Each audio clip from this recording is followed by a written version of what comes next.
10 मुहर्रम यानी कि आशूरे की नमाज का मुकम्मल तरीका आप लोग इस वीडियो के अंदर सीखने वाले हैं। रिवायत में आता है कि हजरत इमाम हुसैन रदियल्लाहु ताला अन्हो इस नमाज को हर साल 10 मुहर्रम के दिन पढ़ा करते थे। इस नमाज की बहुत बड़ी बड़ी फजीलतें हैं। आप इस बात से अंदाजा लगाइए कि खुद हजरत इमाम हुसैन रदियल्लाहु ताला अन्हो हर साल 10 मुहर्रम को इस नमाज को जरूर अदा किया करते थे। अब हमारे सामने सवाल खड़े होते हैं कि हमें इस नमाज को किस तरीके से अदा करना है, कितनी रकात पढ़नी है, नियत कैसे करनी है, कौन सी सूरह पढ़नी है और इस नमाज को पढ़ने के क्या क्या फायदे हैं। तो आइए दोस्तों, ये चीजें हम लोग डिटेल में जान लेते हैं। सबसे पहली बात आप लोगों के सामने क्लियर कर दूं, ये नमाज मर्द और औरत दोनों के लिए है। ये वीडियो मुकम्मल देखने के बाद आपके दिमाग से सारे सवाल खत्म हो जाएंगे और फिर आपको किसी और वीडियो को देखने की इंशाअल्लाह तबारक व तआला जरूरत नहीं पड़ेगी। तो इस नमाज को अदा करने का तरीका ये है। सबसे पहले इस नमाज को किस वक्त में अदा करना है,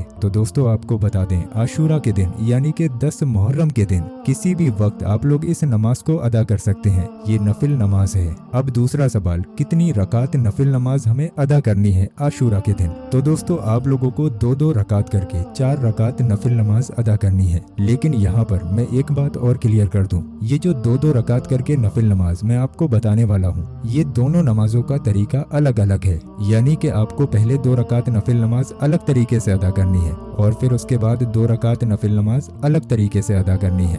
दोनों तरीके मैं आपके सामने क्लियर कर दूंगा। अब दोस्तों, जब भी हम लोग कोई नमाज अदा करते हैं तो उसकी नियत का तरीका हमें मालूम होना चाहिए। नियत वैसे तो दिल का इरादा है, लेकिन जबान से कह लेना अफजल है। अगर आप खाली दिल में ये नियत कर लेंगे कि मैं आशूरा की 2 रकात नफिल नमाज अदा कर रहा हूँ या कर रही हूँ, तब भी आप लोगों की नियत मुकम्मल हो जाएगी। लेकिन आप लोग इस तरीके से नियत करें, नियत की मैंने 2 रकात नमाज नफिल आशूरा की वास्ते अल्लाह ताला के, वक्त मौजूदा मुंह या रुख मेरा काबा शरीफ की तरफ अल्लाह अकबर कहकर आप लोग नियत बांध लीजिए। पहली रकात में आपको एक बार सना यानी कि सुभाना पढ़ना है, उसके बाद एक बार सूरह फातिहा यानी कि अलहम्दु शरीफ को पढ़ें और फिर उसके बाद 10 बार सूरह इखलास यानी कि कुल हुवल्लाह शरीफ को पढ़ें। फिर आप रुकू करें, सजदा करें और दूसरी रकात के लिए खड़े हो जाएं। दूसरी रकात में आपको सना नहीं पढ़ना है। खड़े होते ही आप लोग एक बार सूरह फातिहा यानी कि अलहम्दु शरीफ को पढ़ेंगे और फिर उसके बाद 10 बार सूरह इखलास यानी कि कुल हुवल्लाह शरीफ को पढ़ेंगे। फिर आप रुकू करें, सजदा करें और कायदे में बैठ जाएं।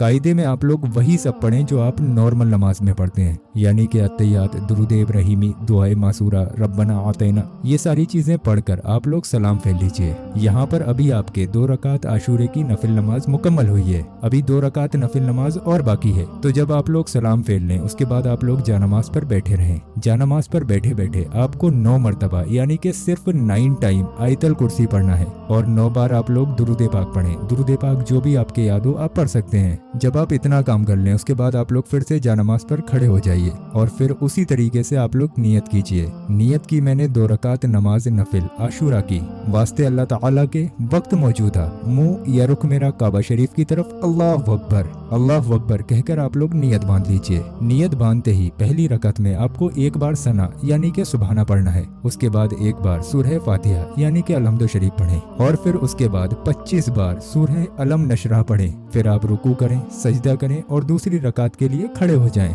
दूसरी रकात में आपको सना नहीं पढ़ना है। खड़े होते ही आप लोग एक बार सूरह फातिहा यानी कि अलहम्दु शरीफ पढ़ें और फिर उसके बाद 25 मरतबा सूरह नस्र पढ़ें, यानी कि इन्ना अंज़लनाहु फी लैलतुल कद्र वाली जो सूरह आती है उसको 25 मरतबा पढ़ें। फिर आप रुकू करें, सजदा करें और कायदे में बैठ जाएं। कायदे में जैसे अभी आपको बताया वही सब पढ़ना है जो आप नॉर्मल नमाज में पढ़ते हैं, यानी कि अत्तहियात, दुरूद इब्राहिमी, दुआए मासूरा, रब्बना आतैना, ये सारी चीजें पढ़कर आप लोग सलाम फेर लीजिए। जब आप इतनी नमाज मुकम्मल तरीके से अदा कर लें उसके बाद जैसा कि आप लोग अपनी स्क्रीन पर दुआ देख रहे हैं, इस दुआ को 1 मरतबा यानी कि सिर्फ एक बार पढ़ें। यहाँ पर आप लोगों की आशूरे की इबादत मुकम्मल हुई। अब दोस्तों जान लेते हैं इस नमाज को अगर आप लोग आशूरा यानी कि 10 मुहर्रम के दिन अदा करते हैं तो आपको क्या फायदे मिलेंगे। तो इस नमाज की फजीलत में ये आता है कि अगर कोई शख्स आशूरा के दिन यानी कि मुहर्रम के दिन इस नमाज को अदा करे, उसके बाद अल्लाह पाक से जो भी दुआ मांगे इंशाअल्लाह उसकी तमाम दुआएं अल्लाह की बारगाह में कबूल हो जाती हैं। और सिर्फ इतना ही नहीं है, वो शख्स हर परेशानी से इंशाअल्लाह तबारक व तआला महफूज हो जाता है।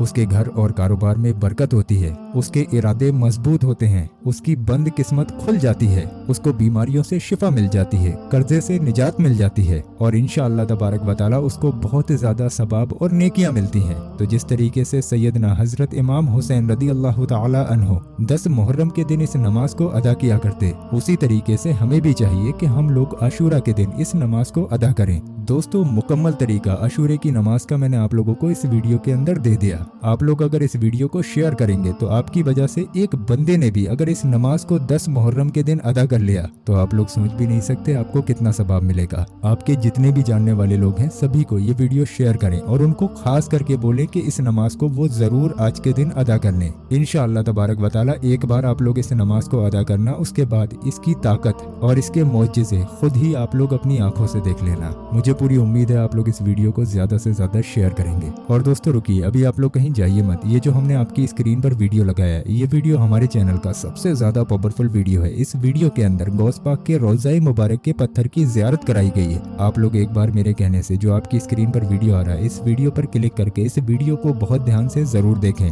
इंशाअल्लाह तबारक व तआला इससे आपकी तमाम परेशानियां दूर हो जाएंगी। तो जो आपकी स्क्रीन पर वीडियो है इस पर अभी क्लिक करें।